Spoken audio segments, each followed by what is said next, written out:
నేను మీది రీసెంట్‌గా ఒక ఇంటర్వ్యూ చూసాను. దాంట్లో మీరేం చెప్తున్నారు అంటే రియల్‌గా పబ్లిక్ ప్రాబ్లమ్ తెలుసుకోవడం కోసం డైరెక్ట్ నా నంబరే పెడతాను. వాళ్ళకి భయం అనేది లేకుండా చేయడానికి అని. అవును. ఇలా ఇప్పటివరకు ఎవరు చెప్పలేదు. ఫస్ట్ టైమ్ మీరలా చెప్పారు. అంటే మీరు ఆ గ్రౌండ్ లెవెల్ నుంచి వర్క్ చేశారు. ఆ స్ట్రగుల్స్ తెలుసు కాబట్టి ఈ డెసిషన్ తీసుకోవాల్సొచ్చిందా? అవునండి. అది వాస్తవం. నేను గ్రౌండ్ లెవెల్‌లో ఉన్నప్పుడు, అప్పుడు నా నా ప్రాబ్లమ్స్ ఎర్నడ్ లీవ్స్ శాంక్షనింగ్ కావచ్చు, లేపోతే నేను ఆఫీసర్‌ని కలిసి ఒక ప్రాబ్లమ్‌ని చెప్పుకోవడం కోసం కావచ్చు, ట్రాన్స్‌ఫర్ కోసం కావచ్చు, ఇటువంటి వాటన్నిటి కోసంగా అప్పుడున్న ఎస్పీ గారు మంచివాళ్ళే. అప్పుడు హ్మ్. ప్రమోద్ కుమార్ గారు ఐపీఎస్ ఉన్నారు. కానీ అక్కడ ఏమైందంటే అప్పుడు సార్‌ని యాక్సెస్ అవ్వాలంటే త్రూ ప్రాపర్ ఛానెల్ అనేటువంటిది ఉండేది. సో, హ్మ్. ఐ అండర్‌స్టాండ్ ద పోలీస్ డిపార్ట్‌మెంట్‌లో the discipline is very important. For not only నాకు నాకు కాకుండా మిగతా పీపుల్‌కి కూడా ఏందంటే, నేను ఐ ఫెల్ట్ సిస్టమ్‌లో ఇటువంటి యాక్సెస్ అనేటువంటిది కొద్దిగా రిజిడ్‌గా ఉంది. హ్మ్. సో, ఫస్టు ఎళ్ళాలి, ఆ సీసీ గారిని కలవాలి, లేకుంటే అక్కడ అపాయింట్‌మెంట్ తీసుకోవాలి, దాని తర్వాత కలవాలి, ఇటువంటంతా ప్రాసెస్ అంతా ఉండటం వల్ల ఏమైతదంటే, ఆఫీసర్ దగ్గరికి ఎళ్ళే టయానికి జనాలకేందంటే నైరాశ్యం వచ్చేస్తది. అవును. ఎన్ని సార్లు తిరగాలి ఆఫీస్ చుట్టూ, ఎన్ని సార్లు తిరగాలని. ఎగ్జాక్ట్‌లీ. ఆ నైరాశ్యం వస్తది. So, that I felt and I have also faced అనమాట. హ్మ్. సో, చూసాను. అండ్ మోర్ ఓవర్ నేను కోర్ట్ కానిస్టేబుల్‌గా చేసేటప్పుడు కూడా నేను చూసానివి. హ్మ్. సో, అట్లా లేకుండా ఇప్పుడు ఆహ్, ఫస్టు నా కింద స్టాఫ్‌ని కలవకుండా డైరెక్ట్‌గా నన్ను కలిసి న వాళ్ళు నాకు ప్రాబ్లమ్ చెప్పుకొని ఇప్పుడు కింద స్టాఫ్ ఉండి స్టేషన్స్ లెవెల్‌లో వ న్యాయం జరగనప్పుడే గదా! పై ఆఫీసర్ దగ్గరికొచ్చేది. So, definitely. మళ్ళీ పై హ్మ్. ఆఫీసర్ దగ్గరికొచ్చినప్పుడు గూడా మళ్ళీ మధ్యలో కలిసి ఇలాంటివి పెట్టకుండా డైరెక్ట్‌గా సార్ నాకు కింద స్థాయిలో స్టేషన్‌లో నాకు న్యాయం జరగలేదు. మీరు న్యాయం చేయండి అని చెప్పి వచ్చారనుకోండి. డైరెక్ట్ నేను కలిసినప్పుడు నేను తర్వాత నా కింద స్టాఫ్‌ని కలవాలి. ఎవరైతే నేను చెప్పి ఇదిగో ఈ ప్రాబ్లమ్ సాల్వ్ చేయండి అని. So, that I believe. అలా మనం గుడ్ గవర్నెన్స్‌ని ఇవ్వగలుగుతాం. సో, ఇప్పుడు మోస్ట్‌లీ పోలీస్‌లో వచ్చేది 99.99% బాధితులే వస్తారండి. అవును. అగ్రీవ్డ్ పీపులే వస్తారు. అవును. ఇప్పుడు కలెక్టర్ ఆఫీస్‌కి, ఇంకో ఆఫీస్‌కి ఏదన్నా బెనిఫిషరీస్ కోసం వస్తారేమో గానీ, హ్మ్. సో, పోలీస్ స్టేషన్‌కి, సో, ఎస్పీ ఆఫీస్‌కి వాటికి అగ్రీవ్డ్ పీపుల్ బాధపడ్డవాళ్ళు, హ్మ్. సో, వాళ్ళే వస్తారు. వాళ్ళని ఇంకా మనం బాధపెట్టి మనం ఏం సాధిస్తాం? సో, హ్మ్. అటు అప్పుడు సిస్టమ్‌లో ఫంక్షనల్‌గా కొన్ని ప్రాబ్లమ్స్ ఉన్నట్టే కదా! అవును. సో, అందుకని నేను ఇప్పుడు నేను నాకు గవర్నమెంట్ ఏ స్థాయిలో ఏ బాధ్యతలు అప్పగించినప్పటికి కూడా, సో, నేను డైరెక్ట్‌గా నంబర్ అనేటువంటిది, ఒకటి ఈమెయిల్, 2 వాట్సాప్, లేదంటే డైరెక్ట్ మీట్ అయిపోవడం. హ్మ్. సో, ఈ 3 అన్ని యాస్పెక్ట్స్ ఎవ్రీడే నేను కండక్ట్ చేస్తా. అంతకుముందు కొంతమంది ఆఫీసర్స్ చేశారు. వాళ్ళ నుంచి కూడా నేను కొన్ని నేర్చుకున్నాను.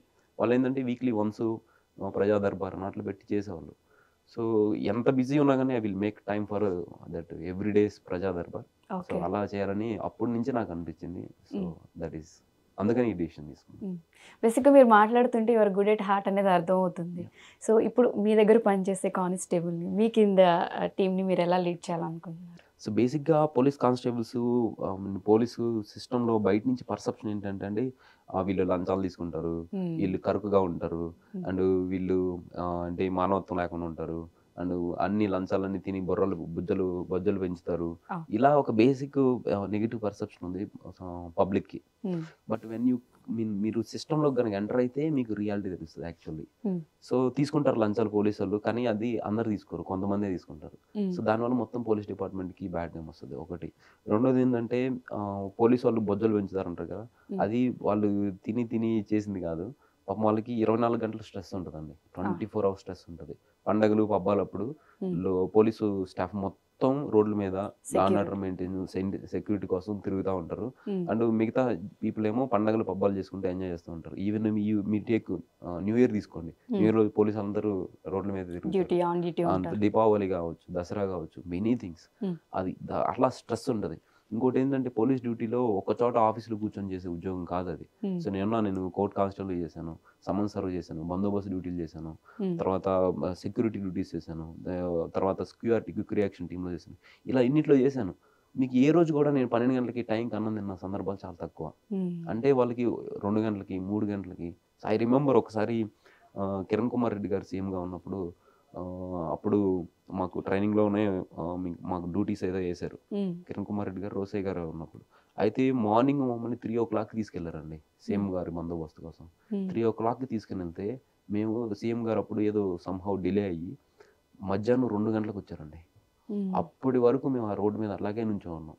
సో, హ్మ్. అప్పటికప్పుడు మళ్ళీ వీళ్ళు ప్రిపేర్డ్‌గా చేసుకొని ఫుడ్డు పోలీసోళ్ళు ప్యాకెట్‌లో తీసుకొస్తే ఆ రోడ్డు మీద అక్కడే కూర్చొని తిని చేసినటువంటి సందర్భాలు. అలా టైంకి ఫుడ్ తినకపోవటం, కంటిన్యూస్గా స్ట్రెస్ ఉంటాం. ఆబ్వియస్లీ పోలీసు సిబ్బంది కొరత అనేటువంటిది ఉందండి. సో మనకి 1,00,000 మందికి 222 మంది పోలీసు వాళ్ళు ఉండాల్సింటే మన ఆంధ్రప్రదేశ్లో 152 మందే ఉన్నారండి. సో చాలా కొరత ఉంది.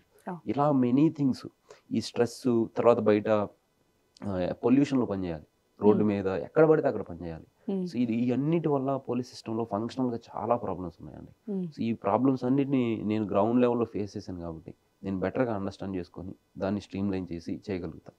అండ్ ఇంకోటి ఏంటంటే పబ్లిక్ పోలీసు పర్సెప్షన్ అనేటువంటిది ఎప్పుడు ఏంటంటే దండం అంటే పనిష్మెంట్, అండ్ అది ఉన్నప్పుడు ఖచ్చితంగా కొంచెం స్టబర్న్గానే ఉండాల్సి ఉంటుంది పోలీసు. ఇప్పుడు దొంగల్ని వాళ్ళని వెళ్ళి పట్టుకుని నాయన వీళ్ళని అని చెప్పి అంటే యాంటీ సోషల్ ఎలిమెంట్స్ని మనం బతిలాడలేము, ఫ్రెండ్లీగా ఉండలేము వాళ్ళతోటి.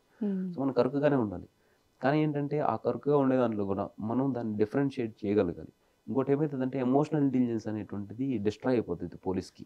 సో నేను అబ్జర్వ్ చేశాను ఫస్ట్లో. ఇప్పుడు ఇన్ఫాక్ట్ నన్ను ఇంటర్వ్యూలో కూడా, నా యూపీఎస్ ఇంటర్వ్యూలో కూడా ఈ క్వశ్చన్ అడిగారు. సో ఫస్ట్లో ఏమవుతుందంటే మనం చాలా సెన్సిటివ్గా ఉంటాం డిపార్ట్మెంట్లోకి వచ్చినప్పుడు. అరే చిన్నపిల్లలు, లేకపోతే ఆడవాళ్ళు, లేకపోతే ముసలి వాళ్ళు వస్తున్నారు, ఇట్లా గ్రాడ్యువల్గా ఏమవుతుందంటే కొన్ని fake false allegations, false cases అవి చూసిన తర్వాత, రెండోది జనాలు మనం ఎంత బతిలాడి చెప్పినప్పటికి కూడా వాళ్ళు మాబ్ మెంటాలిటీ ఉంటుంది. సో వాళ్ళు ఏంది always they want to deviant behaviour అనమాట. సో ఇప్పుడు మీరు చూసుంటారు చాలామంది పోలీసు వాళ్ళు వస్తున్నారు, ఫోటోలు తీస్తున్నా అంటే హెల్మెట్ అప్పటికప్పుడు తీసి పెడతారు. కొంతమంది నెంబర్ని కప్పి పెట్టేస్తారు. అంటే అది డీవియంట్ బిహేవియర్ పబ్లిక్లోనే ఉంటుంది.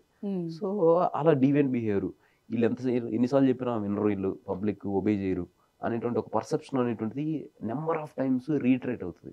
అంటే 10 సార్లు చూసారనుకో, ఇప్పుడు 100 సార్లు ఉన్నారు, 100 సార్లు మీరు ట్రాఫిక్ డ్యూటీలో నుంచున్నప్పుడు 100లో 60-70 మంది హెల్మెట్ ఉన్నా పెట్టుకోకుండా, లేకపోతే పెట్టుకోకుండానే వస్తారు. సో అలా చూసినప్పుడు ఓకే 60-70 మంది ఇలా చేస్తున్నారు, వీళ్ళకి ఇలా చెప్తే వినరు అని ఆ కరుకుతనం అనేటువంటిది, గట్టిగా గదం అని చెప్పడం అనేటువంటిది వస్తుంది. అంటే వాళ్ళు గ్రాడ్యువల్గా సెన్సిటివిటీ కోల్పోతూ వస్తారు. సో దాన్ని అంతా ఇప్పుడు ఇన్ఫార్మ్గా తీసుకుంటారు. సో ఎందుకు ఎవరిని మనం డిఫరెన్షియేట్ చేయలేకపోతాం కూడా కొన్నిసార్లు. ఎవరు అలాగే నేను కానిస్టేబుల్ చేసేటప్పుడు ఫాల్స్ కేసెస్ ఒకటి. సో ఒక ఆమె మా ఇంట్లో నన్ను హెరాస్ చేస్తున్నారు అని చెప్పి వచ్చింది. ఇన్ఫ్యాక్ట్ ఇన్ రియాలిటీ అక్కడికి వెళ్ళిన తర్వాత ఈమె హెరాస్ చేస్తున్నాం వాళ్ళని. సో అక్కడ ముసలి వాళ్ళు ఎవరో ఉంటే వాళ్ళకి అన్నం పెట్టకపోవడం, ఇటువంటివి చేసి. సో అది చూసినప్పుడు నాకు ఇంకొక ఫోన్ కాల్ వచ్చింది. సో ఇట్లా నన్ను హెరాస్ చేస్తున్నారు, ఫాల్స్ కంప్లైంట్ వచ్చింది. వస్తే నేను అక్కడికి వెళ్ళినప్పుడు ఏ డౌట్తో ఎలా వెళ్తాను, ఏదో ఒక డౌట్తోనే ఇది కరెక్టా కాదని ఒక డౌట్తోనే వెళ్తాను కదా. ఒకవేళ అది కూడా ఆమె ఫాల్స్ కేసు అని తెలిసింది అనుకో, ఇంక మూడోసారి ఖచ్చితంగా నాకేమవుతుందంటే ఓకే ఇది ఫాల్స్ కేసు అయి ఉండొచ్చు మోస్ట్లీ అని చెప్పి దాంతో వెళ్తాం. అలా గ్రాడ్యువల్లీ ఇన్సెన్సిటివ్ అవుతారు పోలీసులు. అలా కాకుండా వీళ్ళకి ఏంటంటే కొంచెం రీఇటరేషన్ చేస్తూ ఉండాలి. అండ్ పబ్లిక్ని కూడా కొంచెం సెన్సిటైజ్ చేస్తూ ఉండాలి. ఫాల్స్ కేసులు పెట్టే వాళ్ళని, లేకపోతే కంప్లైంట్స్ అంటే లాని ఒబే చేయని వాళ్ళని కరెక్ట్గా డీల్ చేయాలి, మిగతా వాళ్ళని ఇలా చేయాలి. అలా 2-వే ట్రాఫిక్ అండి ఇది.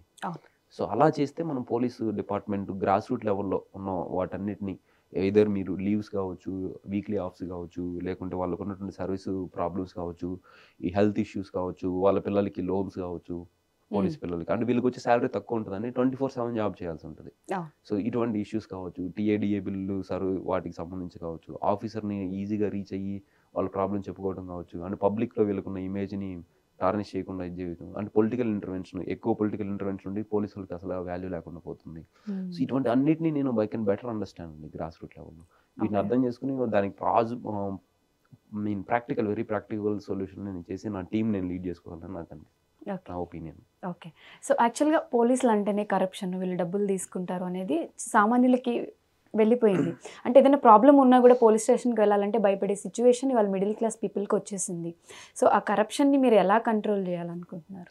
సో కరప్షన్ ఒకటి మనకి అర్థశాస్త్రంలో, కౌటిల్యుడు అర్థశాస్త్రంలో ఆల్మోస్ట్ ఏన్షియంట్ టైంలోనే 2000 సంవత్సరాల క్రితమే చెప్పారండి. సో కరప్షన్ అనేటువంటిది ఇన్విజిబుల్గా ఉంటుంది. సో అంటే చేప, నీళ్ళలో ఉన్నటువంటి చేప నీళ్లు తాగిందో లేదో అనేటువంటిది చెప్పలేం. ఎప్పుడు తాగిందో చెప్పలేం, ఎప్పుడు దాన్ని నీరు వదిలేసిందో చెప్పలేం. అలా ఆ కరప్షన్ అనేటువంటిది చాలా ఇన్స్టిట్యూషనల్ ఆస్పెక్ట్లో ఉంటుందండి. అయితే మనం ఏం చేయగలుగుతామంటే కరప్షన్ని అట్ మ్యాక్సిమం సాధ్యమైనంత వరకు మనం మినిమైజ్ చేసే దానికి ఎఫర్ట్స్ తీసుకురావాలి. సో దానికోసం ఇలా ఒకటి ఇన్స్టిట్యూషనల్ ఆస్పెక్ట్. రెండోది ఏంటంటే ప్రొసీజరల్ ఆస్పెక్ట్. అయితే నాకున్నటువంటి ప్రాక్టికల్ ఇప్పుడు దానికి పొలిటికల్ విల్ కూడా ఉండాలి. So keeping aside the political will దాని గురించి పక్కన పెడితే, ఇప్పుడు నాకున్నటువంటి limited responsibilities, limited powers and దీంట్లో నేనేం చేయగలుగుతా అంటే, ఒకటి పబ్లిక్ అండ్ పోలీస్ ఇంటర్ఫేస్ దగ్గర జరుగుతుంది ఒక కరప్షన్. రెండోది డిస్క్రిషన్ అంటే విచక్షణాధికారాలు ఎక్కడ ఉన్నాయో అక్కడ రెండోది జరుగుతుంది. మూడోది డెసిషన్ మేకింగ్ దగ్గర జరుగుతుంది. డెసిషన్ మేకింగ్ అంటే పోలీస్ అండ్ పబ్లిక్ ఇంటర్ఫేస్ అంటే, ఇప్పుడు ఒకళ్ళు కంప్లైంట్ ఇవ్వడానికి వచ్చారు. సో వాళ్ళు వచ్చినప్పుడు వాళ్ళ దగ్గర 100-200 తీసుకోవటము, లేదా వాళ్ళని బెదిరించి గదటం, ఇటువంటి భయాన్ని ఎన్కాష్ చేసుకోవటం అనేటువంటిది. సో ఆ ఆస్పెక్ట్లో మనం దాన్ని ఈజీగా అడ్రస్ చేయగలుగుతాం. అది డిస్టిక్ సూపరింటెండెంట్గా నాకు పోస్టింగ్ వచ్చిన ఆ టైంలో ఏంటంటే, ఎవరు కూడా ఈ పెట్టి కరప్షన్స్ కంప్లైంట్స్ వచ్చిన వాళ్ళ దగ్గర తీసుకోవద్దు, తీసుకుంటే వాళ్ళ మీద సివియర్ యాక్షన్ తీసుకుంటానని వాళ్ళని భయపెట్టి అండ్ కంటిన్యూస్గా ఇంటెలిజెన్స్ నిఘా పెట్టుకొని వాళ్ళని పనిష్ చేస్తే అది తగ్గిపోతుంది ఆటోమేటిక్గా. సో అది చాలా ఈజీ దానికి అడ్రస్ చేయడం. రెండోది డిస్క్రిషన్ అంటే వాళ్ళ విచక్షణాధికారం ఉంటుంది. అంటే అది చేయాలా చేయకూడదు అనేది ఆ స్టేషన్ హౌస్ ఆఫీసర్ కావచ్చు, లేకపోతే ఇన్వెస్టిగేషన్ ఆఫీసర్ అంటారు. సో వాళ్ళు కావచ్చు, వాళ్ళు డిసిషన్ ఆ డిస్క్రిషన్లో ఉంటుంది. సో ఆ డిస్క్రిషన్ చేసేటప్పుడు దాన్ని మనం ఎలా కంట్రోల్ చేయాలంటే, వాళ్ళని అకౌంటబుల్ చేయాలి. సో అకౌంటబుల్ అంటే మీరు ఏ కండిషన్లో మీరు ఈ డిసిషన్, ఒకవేళ మీరు కరప్ట్ ప్రాక్టీస్ చేశారు, సో ఈ కరప్షన్ తీసుకొని కొన్ని స్టేషన్ బిల్స్ ఇటువంటివన్నీ ఆ కేటగిరీలోకి వస్తాయి.